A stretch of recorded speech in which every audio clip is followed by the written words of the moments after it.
आप कांग्रेस को देखिए, जिस पार्टी को 40 साल पहले 400 से अधिक सीटें मिली थी, वो पिछले 3 इलेक्शन में सब कुछ मिलाकर भी 100 का आंकड़ा छू नहीं पा रहे हैं। लेकिन कांग्रेस और उसके साथियों का अहंकार इतना अधिक है कि अपनी पराजय के लिए भी वो पूरी दुनिया को दोष दे रहे हैं। संविधान, लोकतंत्र, संवैधानिक प्रक्रियाएं, कोर्ट, इनके प्रति भी घृणा मेरे सार्वजनिक जीवन में मैंने कभी भी किसी भी मेन स्ट्रीम पॉलिटिकल पार्टी को ऐसा करते हुए नहीं देखा था। वो इतनी निराशा की गर्त में डूबे हुए हैं कि गाली गलौज के सिवाय, बद्दी भाषा का प्रयोग करने के सिवाय अब उनके पास कोई एजेंडा नहीं बचा है। साथियों, बीजेपी की सरकारों के लिए लोक कल्याण सर्वोपरि है और ये शब्द नहीं है, हमने जी करके दिखाया है, तभी तो 25 करोड़ लोग गरीबी से बाहर निकले हैं।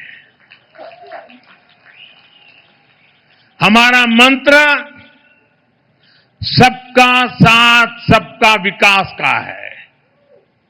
हमारा मॉडल गुड गवर्नेंस का है।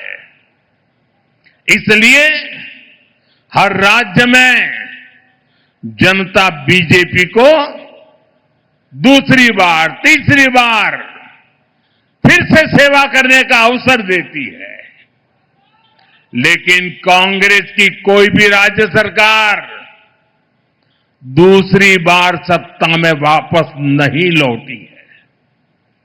सरकार बनने के कुछ ही महीनों में कांग्रेस के प्रति एंटी इनकम्बेंसी शुरू हो जाती है। ऐसा इसलिए है क्योंकि कांग्रेस को सिर्फ विश्वासघात करना आता है।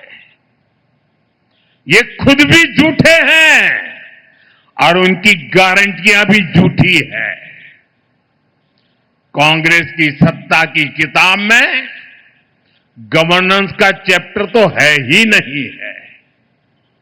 यहां कर्नाटका में भी पिछले 3 साल से हम यही देख रहे हैं।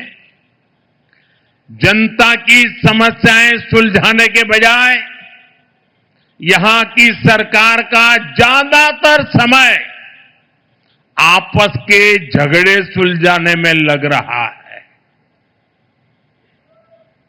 ये तय नहीं हो पाता है कि ये मुख्यमंत्री कितने दिन रहेंगे। ये तय नहीं हो पाता कि दूसरे को मौका मिलेगा कि नहीं मिलेगा, लटकाए रखा है। इतना ही नहीं, ये मैं देख रहा हूं इनकी इकोसिस्टम, तमिलनाडु में प्रक्रिया चल रही थी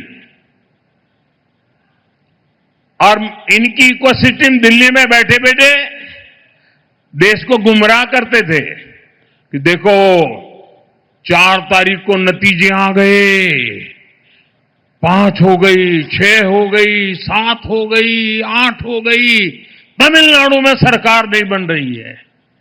अरे भाई, केरल में तो पूर्ण बहुमत है, वहां तो बना लो। ये इकोसिस्टम केरल के लिए चुप है, नेता नहीं तर्क पा रहे। 2.5 साल की फॉर्मूला करे कि 1-1 साल के 5 मुख्यमंत्री की फॉर्मूला करे, अभी तक उनको नतीजा हाथ नहीं लग रहा है। और अपने पार्टी के नेताओं को भी वादे करना और फिर पीठ में छुरा भोंकना। छत्तीसगढ़ में वही किया, राजस्थान में वही किया, कर्नाटका में अभी भी वो खेल चल रहा है। अब केरला की बारी है। साथियों, हिमाचल में तो कांग्रेस सरकार के हालत सुनकर के आप हैरान हो जाओगे। ये इनकी इकोसिस्टम है, मीडिया वाले बाहर बात आने नहीं देते।